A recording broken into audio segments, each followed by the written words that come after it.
Junior translation रो ये हूँ lesson 7 रो content.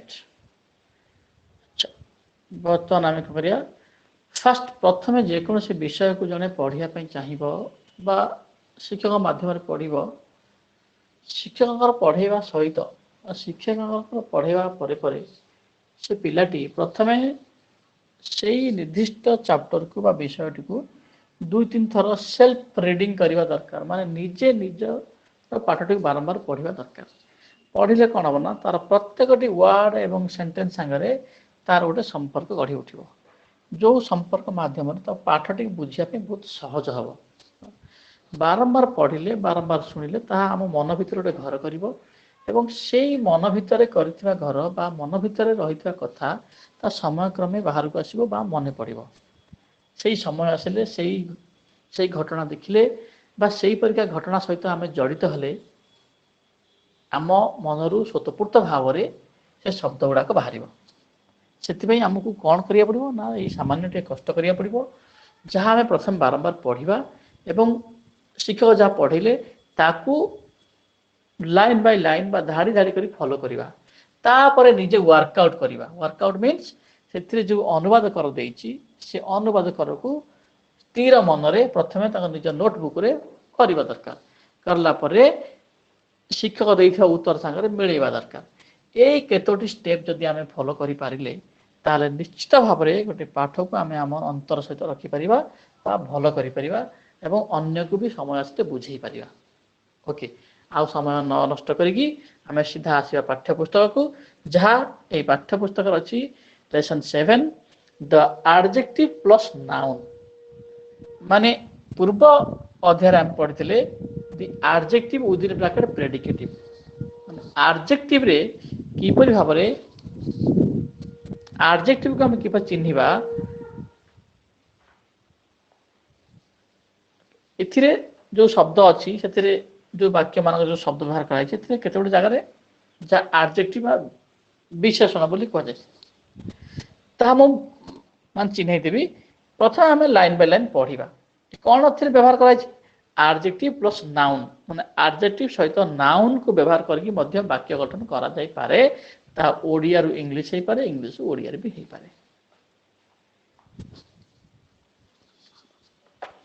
एक नंबर सेठी गोटे टेबुल तार इंग्लिश है सेठी होची दैट गोटे टेबुल अटे that is a table table टी बड़ द टेबुल इज बिग यह बड़ टेबुल टी it is a big table.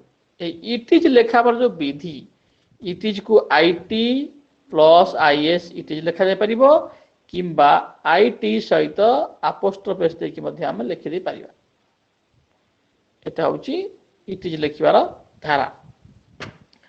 Next eighty गोटी छता दिस इज एन अम्ब्रेला छताटी कला द अम्ब्रेला इज ब्लैक ये जो कला शब्दटी ऊपर वाक्य यह होची गोटे गोटे विशेषण यही शब्द द्वारा गोटे छतार रंग को वर्णना करा जाउची एवं टेबुल टी बड़ बड़ द्वारा टेबुल आकार विषय कह जेते बेले को शब्द व्यवहार रे गोटे जिनिस बा पदार्थर बा मनीषर तार गुण को वर्णना करे ताहा विशेषण भाव व्यवहार करे ताको विशेषण बोली कहती बा इंग्रजी तार टर्म होला एडजेक्टिव। तो यही शब्द हम बुझी गले एडजेक्टिव कौन जानि जिबा एवं एई एडजेक्टिव एबे सुनिथिबा जेतले ग्रामर पढ़ा जिवो ग्रामर स्वतंत्र भाव तार सब टर्म अछि बा पार्ट ऑफ स्पीच रे एडजेक्टिव बोली गोटे पाठ अछि सेतले हम पढ़िले ताहा सहज भाव रे बुझी जिवो।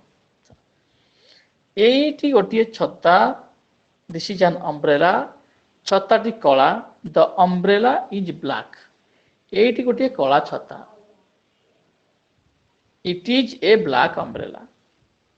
3 नंबर एगुड़िक कुकुर छुआ दीज आर पप्स पप्स बा पपीज भी मध्य आमे कहि परिबा pups it's a good word एटा बहुत भलो शब्दटे पीयूपीएस पप्स बोली कहि परिबा।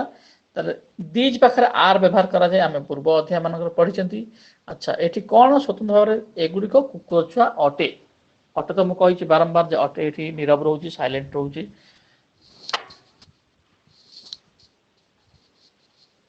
नीरव रोची साइलेंट रोची तेणु अटे को लगे आम वाक्यटे करिपरिबा जहार इंग्राजी है इज ताले एगुड़िक कुकुर छुआ अटंती एक अट लिखा जाए अटंती एगुड़ कुकुर छुआ अटे अटंती कहीपर दीज आर पप्स आम कौन ना दीज आर पप्स कुकुर छुआ गुड़ धला दी पप्स आर व्हाइट एगुड़िक धला कुकुर छुआ दे आर व्हाइट पप्स प्रथम जिते बड़े गोटे प्लुराल शब्द विषय वर्णना करा जाए गोटे वाक्य था प्लुराल शब्द विषय वर्णना करा जाए तार इंग्राजी दीज आर हुए एवं से वाक्य पुनर्बार से कथा आउ थे कह जाए ता दे रु लिखा जाए आउ दीज न लिखा जाए दे लिखा जाए गोटे वाक्य भितर कथा मुझे कहूँ नेक्स्ट से गुड़िक frock those are frocks frock गुड़िक हलदिया द फ्रॉक्स आर येलो से गुड़िक हलदिया frock they are yellow frocks they are yellow frocks आम नेक्स्ट बर्तमान से गुड़िक नेलिया फ्रॉक नुहे एठी गोटे नट लागिगला से गुड़िक नेलिया फ्रॉक नुहे they are not blue frocks 5 number लोकटी बुढ़ा द मैन इज ओल्ड ये जो बुढ़ा शब्द जना पड़ी मनीषर तार बयस तो यहाँ हूँ गोटे विशेषण बा एडजेक्टिव लोकटी बुढ़ा द मैन इज ओल्ड गछटी डेंगा द ट्री इज टल माने गछटी डेंगा अटे द ट्री इज टल बता जाए नेक्स्ट पेज को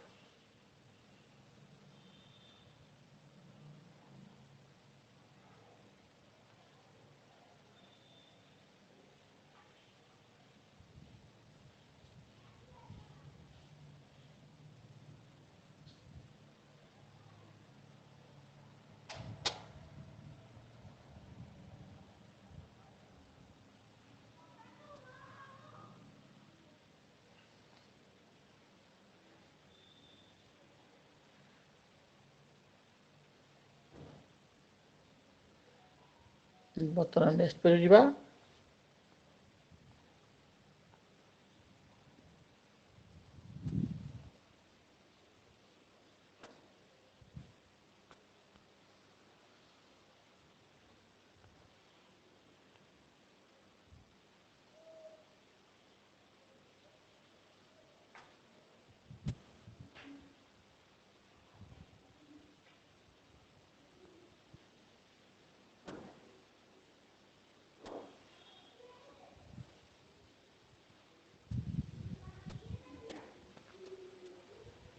yes next page T web network slow जो नेक्स्ट पेज टी आसवा टे समय लगे ओके तो 7 नंबर टी पढ़ा 7 नंबर वाक्य है नईटी ओसारिया नईट द रिवर ओसारिया अटे इज वाइड WID वाइड मान ओसारिया ताले फाइनली द नईटी ओसारिया द रिवर इज वाइड कुआटी गभीर the well is deep deep मान गभीर पुराना द स्कूल इज ओल्ड डाक घरटी नुआ the post office is new स्त्रीलोक गुड़िक मोटी द ओमेन आर फैट स्त्रीलोक गुड़िक हेले ओमैन प्लुराल ओमेन स्त्रीलोक मान गोटे स्त्रीलोक बुझे ओमैन कह WMAN स्त्रीलोक परिणत होती जो एक रु अधिक विषय कहते ओमेन लिखा WMEN ओमेन ओमेन हूँ स्त्रीलोक गुड़िक मोटा मोटा तो मोटी कह स्त्रीलोक गुड़िक मोटी the women are fat box गुड़िक ओजनिया the boxes are heavy box गुड़िक दि बक्स कहले माने गोटे बाक्स बाक्स गुड़िक the boxes are heavy heavy माने ओजनिया खेलना गुड़िक हालुका the toys are light LIG light माने हालुका आउ लाइट मान अच्छे आलोक बा आलुओ LIG लाइट आ लाइट है हालुका हेवी लाइट माने अल्टरनेटिव ओजनिया हालुका ये सब एडजेक्टिव बा विशेषण पद बोली ये आ द्वारा आम गोटे वस्तु पदार्थर विषय आखि जानी पारुछंती तापर नेक्स्ट जीवा घर गुड़िक पुराना नुहे ये नट लगी घर गुड़िक दि हाउसेस आर नॉट ओल्ड घर गुड़िक पुराना नुहे घर गुड़िक है दि हाउसेस पुराना नुहे आर नॉट ओल्ड ଛାତ ଗୁଡ଼ିକ ଭଲ, ଛାତ ଗୁଡ଼ିକ ଉଚ୍ଚ ନୁହେଁ।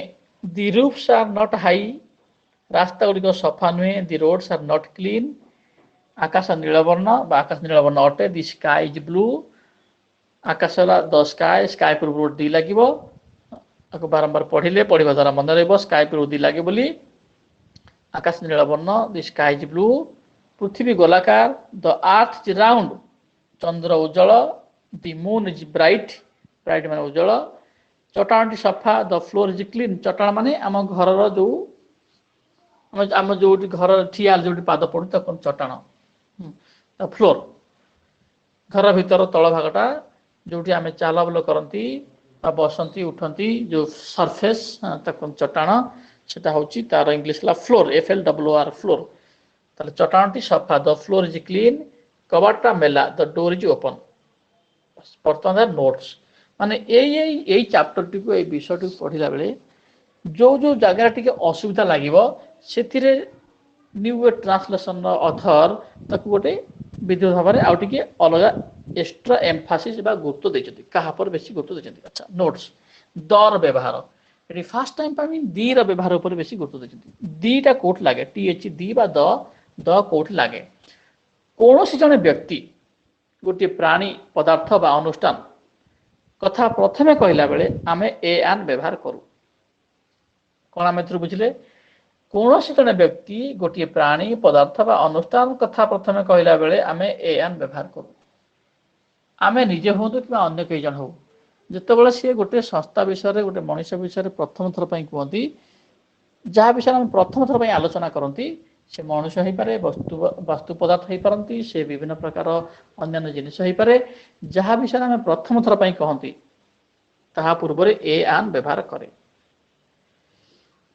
କିନ୍ତୁ ତାହା କଥା ପୁଣି କହିଲା ବେଳେ ଏ ଆନ୍ ପରିବର୍ତ୍ତେ ଦ ବ୍ୟବହାର କରୁ।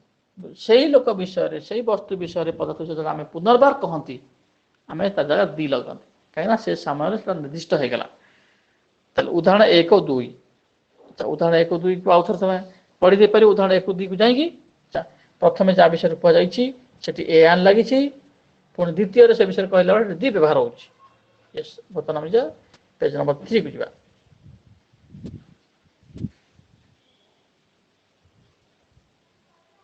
ବର୍ତ୍ତମାନ ପେଜ ନମ୍ବର 3। ଏଥିରେ 2 ନମ୍ବର କଣ କହିଲା? ଯାହା କଥା ପୂର୍ବରୁ ଆଲୋଚିତ ହୋଇଛି ବା ଯାହାକୁ କହିବା ଲୋକ ବା ଶୁଣିବା ଲୋକ ଉଭୟ ଜାଣନ୍ତି। ମାନେ ଗୋଟେ କଥାବାର୍ତ୍ତା ଭିତରେ ଆମେ ଯାହା ବିଷୟରେ ଯାହା କଥା ପୂର୍ବରୁ ଆଲୋଚନା ହୋଇଛି, ଯେକୌଣସି କଥା ଲୋକର କଥାକୁ ଆମେ ପୂର୍ବରୁ ଆଲୋଚନା କରିଛନ୍ତି, ଯାହାକୁ କହିବା ଲୋକ ବା ଶୁଣିବା ଲୋକ ଉଭୟ ଜାଣନ୍ତି,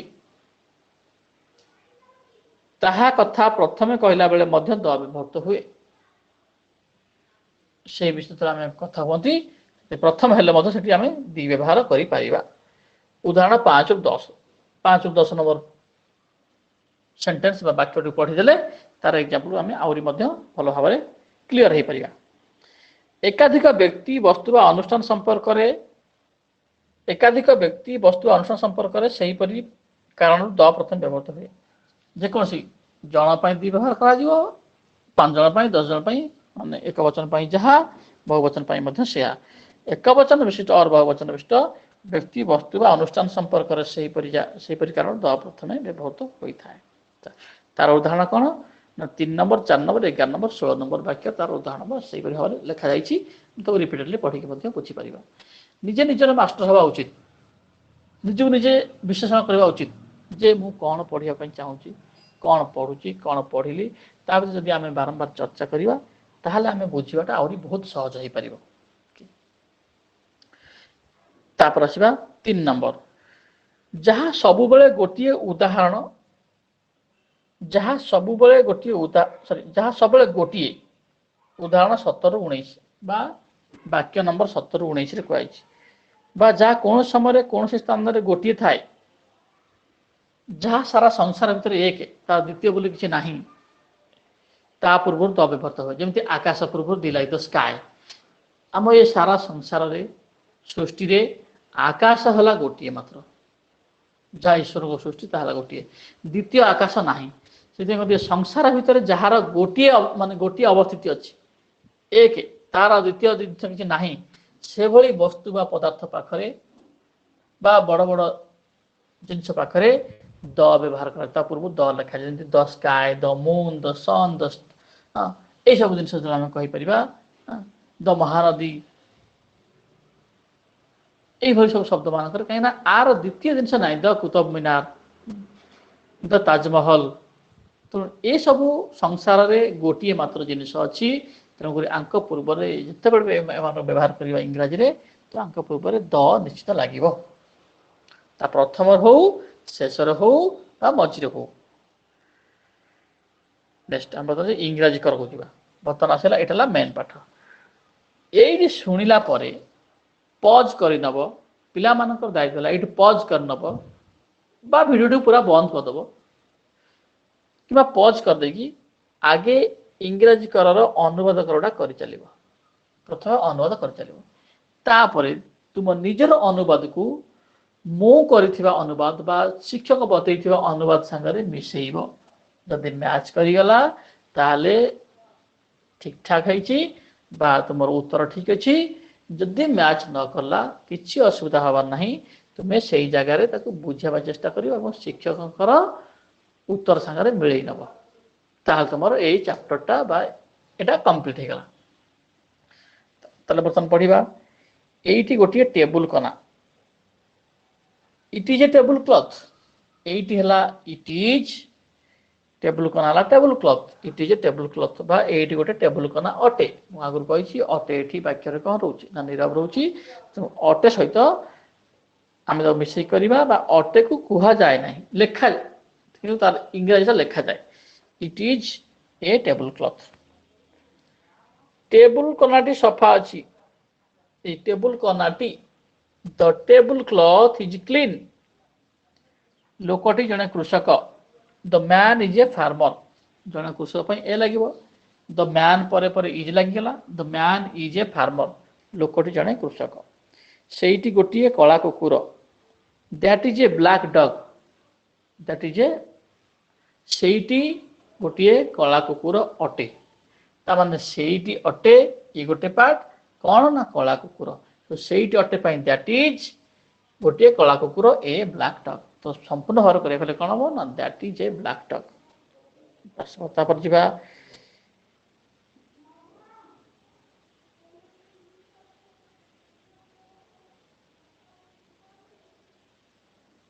लाज करदेली से गोटे टेबुल कना टेबुल सफा अच्छी लोक कृषक से सरीगला ये गोटे अपरिष्कार गाँ दिस इज ए डाटी विलेज और इट इज ए डाटी विलेज दिस लिखिपर इट भी लिखिपर तो ये गोटे अपरिष्कार गाँ टिके सेन्टेन्सटा बड़ अच्छी मझे अपरिष्कार बोली गोटे मान शब्द पशिची जार इंग्राजी है डाटी या सब भोकाबुलारी कहते इंग्राजी में कहते भोकाबुलारी भोकाबुलारी पावर जिते बढ़ जिते आम शब्द मन रखा इंग्राजी शब्द ओडिया सांगरे मन रखा तो आमर भोकाबुलारी शब्द बा ज्ञान बढ़िले आमर इंग्राजी आहरी सहज लगे ये गोटे अपरिष्कार गाँ इट इज ए डाटी विलेज गाँटी बड़ सुंदर द विलेज इज सॉरी गाँटी बड़ नुहे the village is not big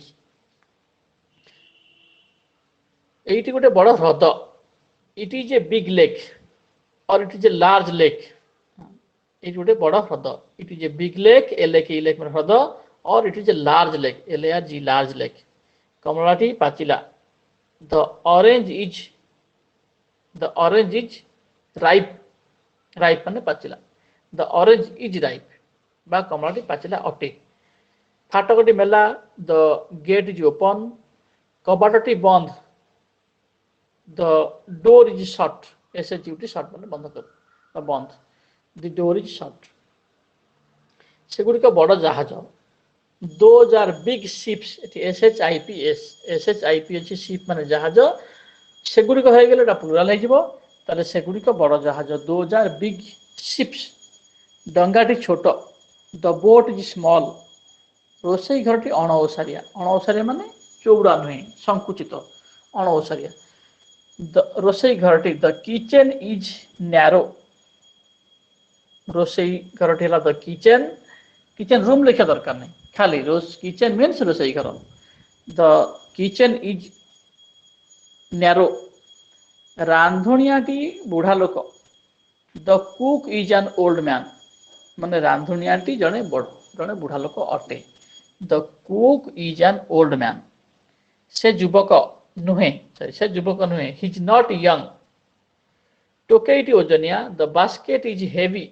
टोकेटी English the basket ओजनिया अटे, इज हेवी। टोकेटी ओजनिया इंग्रेजी है the basket is heavy. Bag टी हालुका, the bag is light. Football T गोलाकार, द फुटबॉल इज राउंड। कांथ गुड़िक उच्च नुहे, the walls are not high. एटी गोटे मोटा बही, it is a fat book. कलापटाटी सफा अच्छी, the blackboard is clean. समुद्र गभीर, द सी इज डीप। माने सब जगह इज व्यवहार करा कहीं इज न लिखेले से इंग्राजी अनुसार वाक्यटा ठीक हे ना। एमती ओडिया हिसाब बुझा गले सब प्रत्येक वाक्यर शेष में अटे लगे आम गोटे अनुवाद कर अटे इजटा गोटे उचित स्थान में बस। उचित स्थान में बसापी कारण कौन ना, प्रथम आम ओडिया जो वाक्य लिखा जाए, मु कटक जाए, ये मुला गोटे कर्ता, कटक है गोटे कर्म, जाए गोटे क्रिया, माने कर्ता कर्म क्रिया भाव में वाक्यटी सजा होगी अच्छी ओडिया वाक्य। कर्ता कर्म क्रिया ये तीन टाक आगे बुझा पड़े। गोटे वाक्य जिते बड़ हो जिते छोट हो, अति कम कर्ता क्रिया और कर्मर अवस्थान को बुझीगले आमको इंग्राजीटा सहज लगे। एति बुझी रख आज, खाली बुझा दरकार लिखा दरकार नहीं जे ओडिया वाक्यर गठन शैली बा गठन प्रणाली कर्ता कर्म क्रिया हिसाब से सजा होगी रही। कर्ता कर्म क्रिया किंतु इंग्राजी में कौन हुए ना, कर्ता क्रिया कर्म हुए। इंग्राजी टिके अलग अच्छे जे कर्ता पाखक क्रियापद आसव, क्रियापद पर कर्मपद जोड़ा ताहले आम से बुझीगले सहज लगे English. Okay, thank you everybody. आपको संपूर्ण भाव में कर सारापर तुम तुम आंसर को मिलईदेव और बारंबार पढ़ जहाँद्वारा तुम आगामी दिन में बहुत साहयकारी हम, बहुत साहयकारी हम। इंग्राजी में केवे भी दुर्बल निजक मन करना एवं निजर गतिपथरे तुम्हें सुरखुरी आगू आगू जापर जीवन में भल भल मान परीक्षार उत्तीर्ण हो पार, परीक्षार उत्तीर्ण हो पारे बड़ बड़ चाकरी कर तुम आगामी दिन में तुम जीवन शैली बहुत भल चलो। Thank you.